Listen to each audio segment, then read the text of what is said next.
Chapter 16. What happened about the statues? "What an extraordinary place," cried Lucy. "All those stone animals and people too. It's like a museum." "Hush," said Susan. "Aslan's doing something."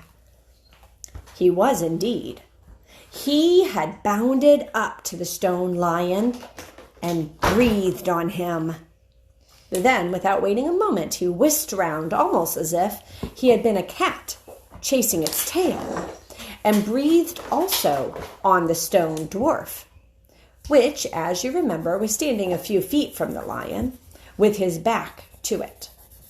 Then he pounced on a tall stone dryad, which stood beyond the dwarf, turned rapidly aside to deal with a stone rabbit on his right, and rushed on to 2 centaurs. But at that moment, Lucy said, "Oh, Susan, look at the lion." I expect you've seen someone put a lighted match to a bit of newspaper, which is propped up in a grate against an unlit fire, and for a second, nothing seems to have happened. And then you notice a tiny streak of flame creeping along the edge of the newspaper.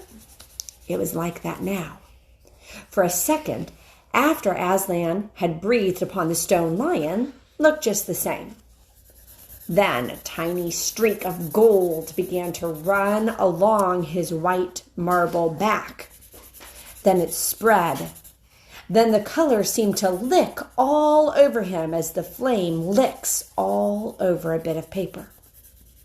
Then, while his hindquarters were still obviously stone, the lion shook his mane, and all the heavy stone folds rippled into living hair.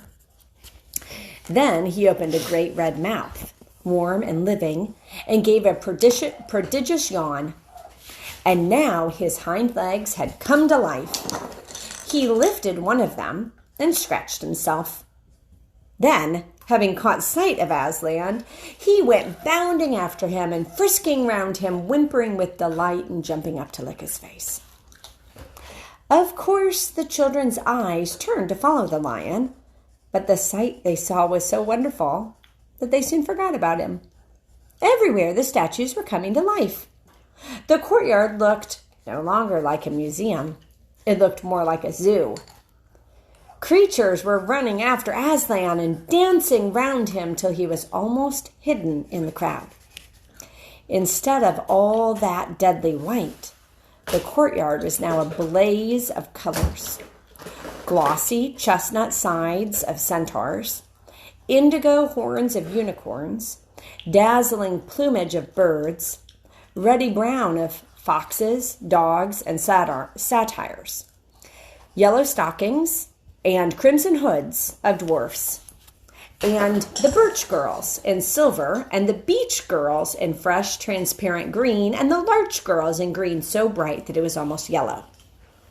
Those are trees. Birches, beeches, and larches are all types of trees, and they're different colors of trees. So these are trees in different colors. And instead of the deadly silence, the whole place rang with the sound of happy roarings, brayings, yelpings, barkings, squealings, cooings, neighings, stampings, shouts, hurrahs, songs, and laughter. "Oh," said Susan in a different tone. "Look, I wonder, is it safe?" Lucy looked and saw that Aslan had just breathed on the feet of the stone giant. "It's all right," shouted Aslan joyously. "Once the feet are put right." Aslan or Lucy? What did I say? You said Aslan. Yeah. It's supposed to be an Aslan shouted, "It's all right"? Yeah, but maybe I used a Lucy voice when I said it. Oh, so that's why I thought it was Lucy. Okay, let's try that again. "Oh," said Susan in a different tone. "Look, I wonder, is it safe?" Lucy looked and saw that Aslan had just breathed on the feet of the stone giant. "It's all right," shouted Aslan joyously. "Once the feet are put right, all the rest of him will follow." "That wasn't exactly what I meant," whispered Susan to Lucy. But it was too late to do anything about it now, even if Aslan would have listened to her. The change was already creeping up the giant's legs. Now he was moving his feet. A moment later, he lifted the club off his shoulder, rubbed his eyes, and said, "Bless me, I must have been asleep. Now, where's that dratted little witch that was running about on the ground? Somewhere just by my feet it was." But when everyone had shouted up to him to explain what had really happened, and when the giant had put his hand to his ear and got them to repeat it all again, so at last he understood. Then he bowed down till his head was no further off the top of a haystack. That didn't make sense. It did to me. It did? Okay. He bowed down till his head was no further off than the top of a haystack and touched his cap repeatedly to Aslan, beaming all over with his honest, ugly face. So here's the giant, and here... So now this is Aslan touching the giant, and then these are other animals. Here's another lion.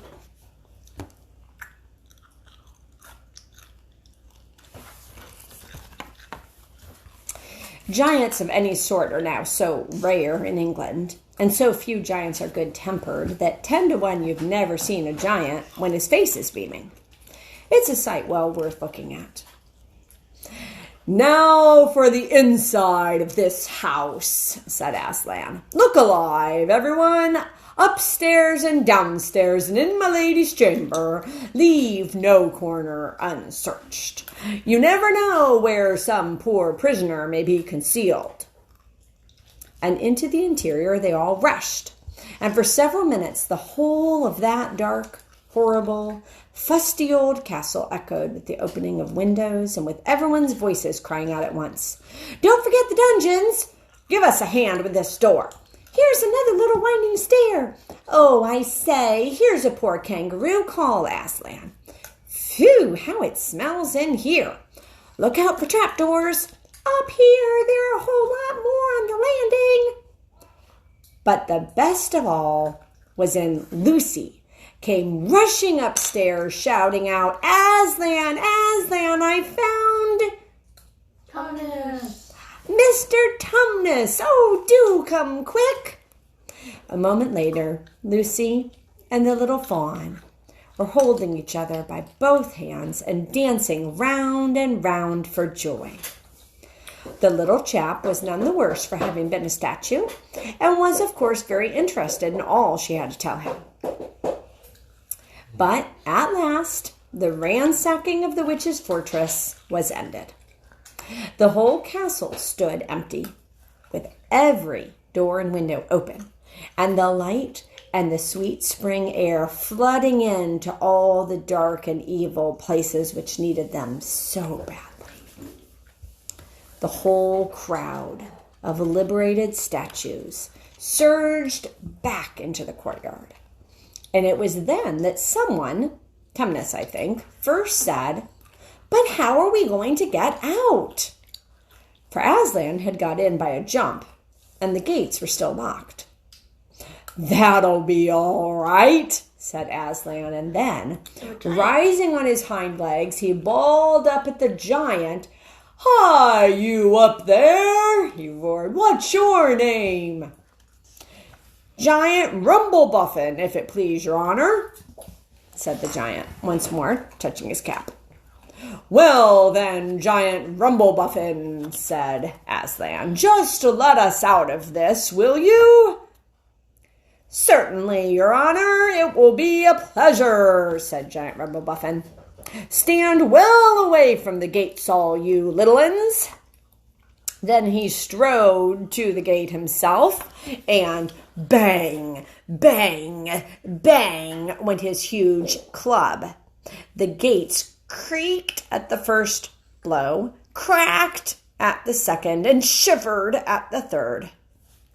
Then he tackled the towers on each side of them, and after a few minutes of crashing and thudding, Both the towers and a good bit of the wall on each side went thundering down in a mass of hopeless rubble. And when the dust cleared, it was odd, standing in that dry, grim, stony yard, to see through the gap all the grass and waving trees and sparkling streams of the forest and the blue hills beyond that, and beyond them, the sky. "Blowed if I ain't all in a muck sweat," said the giant, puffing like the largest railway engine. "Comes of being out of condition. I suppose neither of you young ladies has such a thing as a pocket handkerchief about you?" "Yes, I have," said Lucy, standing on tiptoes and holding her handkerchief up as far as she could reach. "Thank you, missy," said Giant Rumblebuffin, stooping down. Next moment, Lucy got rather a fright, for she found herself caught in mid-air between the giant's finger and thumb. But just as she was getting near his face, he suddenly started and then put her gently back on the ground, muttering, "Oh, bless me, I've picked up the little girl instead. I beg your pardon, missy, I thought you was the handkerchief." "No, no," said Lucy, "here it is."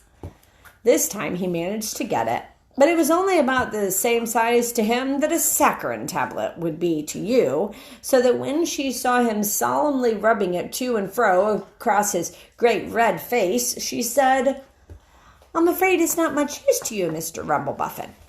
Not at all," said the giant politely. "Never met a nicer handkerchief. So fine, so handy, so I don't know how to describe it." "What a nice giant he is," said Lucy to Mr. Tumnus. "Oh, yes," replied the fawn. "All the Buffins always were. One of the most respected of all the giant families in Narnia. Not very clever, perhaps. I never knew a giant that was, but an old family, with traditions, you know.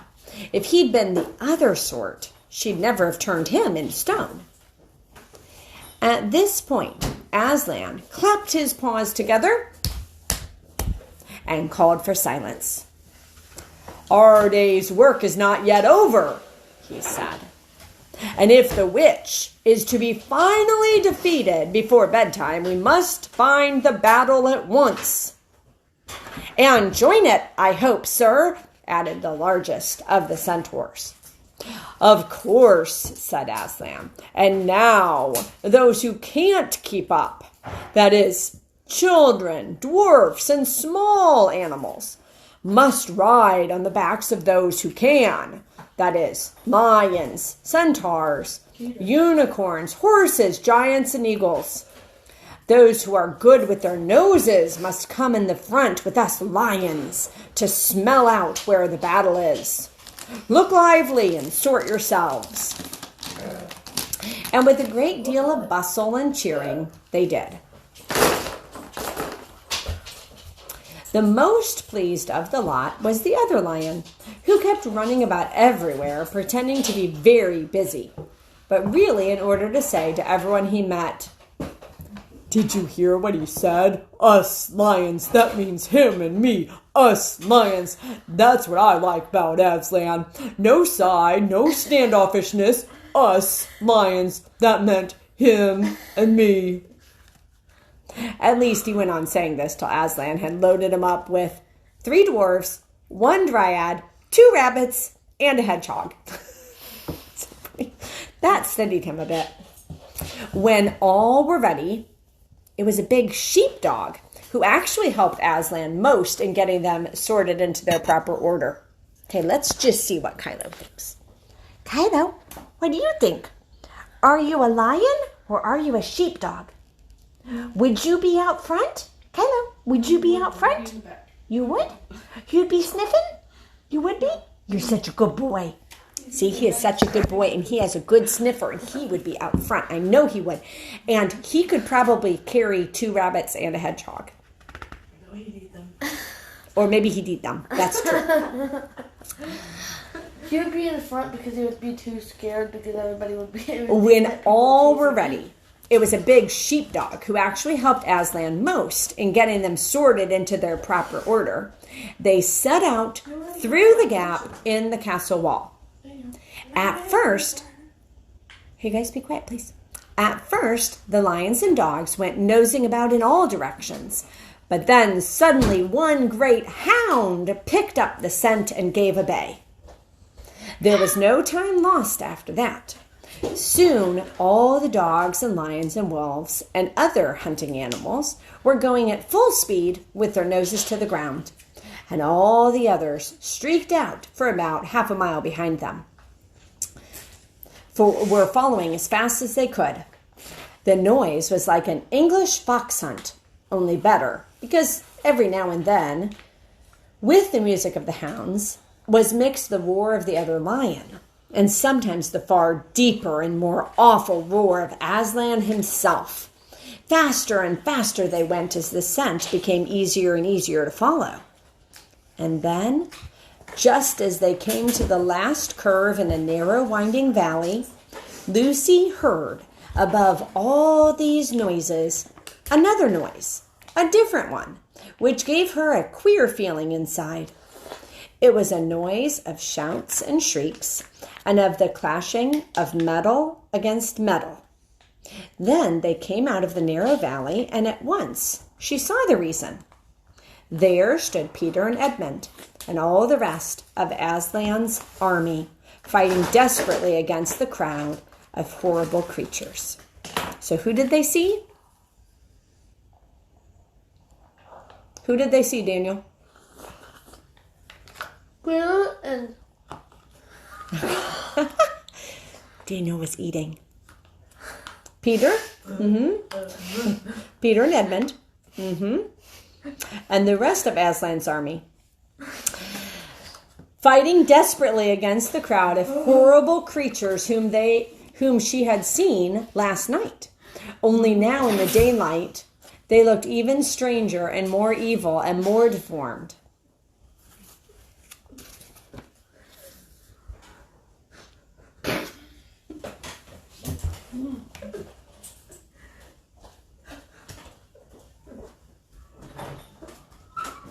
Who do you see here? I see Aslan and the witch.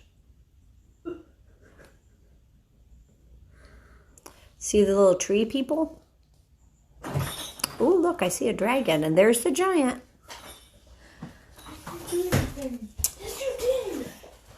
Okay. There also seem to be far more of them. Peter's army, which had their backs to her, looked terribly few. And there were statues dotted all over the battlefield, so apparently the witch had been using her wand. But she did not seem to be using it now. She was fighting with her stone knife. It was Peter she was fighting, both of them going at it so hard that Lucy could hardly make out what was happening. She only saw the stone knife and Peter's sword flashing so quickly that they looked like 3 knives and 3 swords. That pair were in the center. On each side, the line stretched out. Horrible things were happening wherever she looked. "Off my back!" shouted Aslan, and they both tumbled off. Then, with a roar that shook all Narnia, from the western lamppost to the shores of the eastern sea, the great beast flung himself upon the White Witch. Lucy saw her face lifted toward him for 1 second with an expression of terror and amazement. Then lion and witch had rolled over together, but with the witch underneath. And at the same moment, all warlike creatures whom Aslan had led from the witch's house rushed madly on the enemy lines.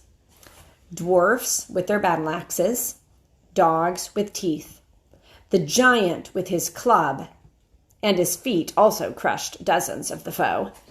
Unicorns with their horns, centaurs with swords and hooves, and Peter's tired army cheered, and the newcomers roared, and the enemy squealed and gibbered till the wood re-echoed with the din of that onset.